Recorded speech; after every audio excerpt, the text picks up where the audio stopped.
What's new, everyone? Quick setup for a quick beer review. This is the Yuengling IPL India Pale Lager. Comes in at 5.0% ABV at 60 international bittering units. Yuengling came out with this 2 to 3 years ago as a seasonal release for wintertime, and it's still only a seasonal release for this season, which doesn't really bother me, but I would buy this beer more if it was year-round, to be honest.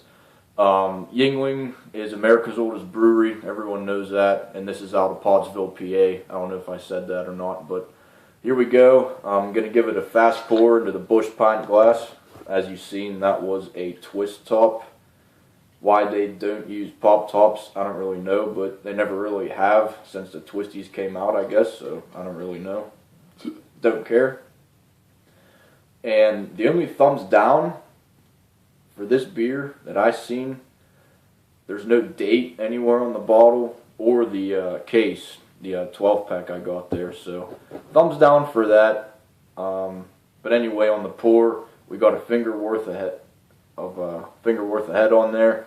It's a nice medium soapy kind of texture on it, very white. We got medium carbonation, or medium to low carbonation, not too much going on there, just enough to see. To the color of the beer itself, it's like a nice amber straw kind of color. To the smell, a nice wet hoppy, almost like a grassy kind of smell. Excuse me.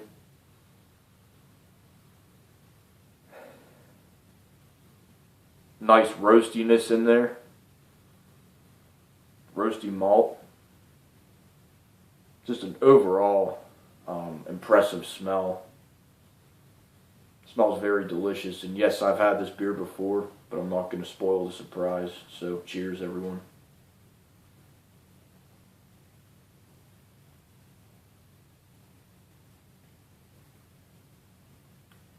A nice wet mouthfeel. Bitter, hoppy, malty. When it first enters my mouth, it's kind of like just all that hop feel to it. But then on the aftertaste, after a few seconds, you get that nice roasty malt flavor. Or at least I do anyway.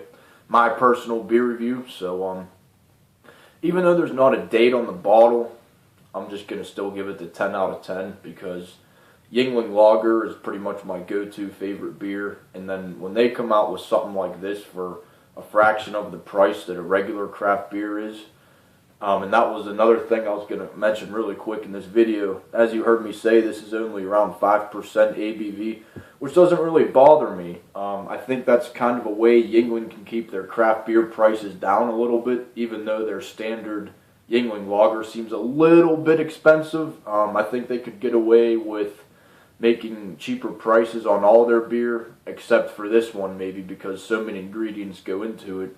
And Yuengling Yuengling itself has, I think, 7 to 10 different beers on the line. Half of them are pretty much craft beers. You know, they have a porter, they have a black and tan dark beer, you know, and they have a couple other that are just maybe like a wheat beer and stuff like that. But in the summertime, they'll release a wheat beer, so, and I've had that. It's pretty damn good too. But I think Yuengling can kind of keep their prices down by not making their beers super lit with alcohol. This is only 5%, as I just said. Maybe if it was 7%, they would have to up the price. It seems in the craft beer world, not only the more ingredients in a beer, the price goes up, but when the ABV goes up in a beer, it seems like the price goes up. So that's my guess on why they don't make this beer like 6% rather than 5%. There's good lacing on the glass. Very impressive beer. Just a nice wet mouthfeel. You get like that wet hop. You get everything into one. Nothing really stands out more than anything else. It's malty and it's hoppy at the same damn time, and it's pretty bitter at 60 IBUs. So I'm a pretty big fan of the bitter beers, and I like this beer a lot. So 10 out of 10 for me.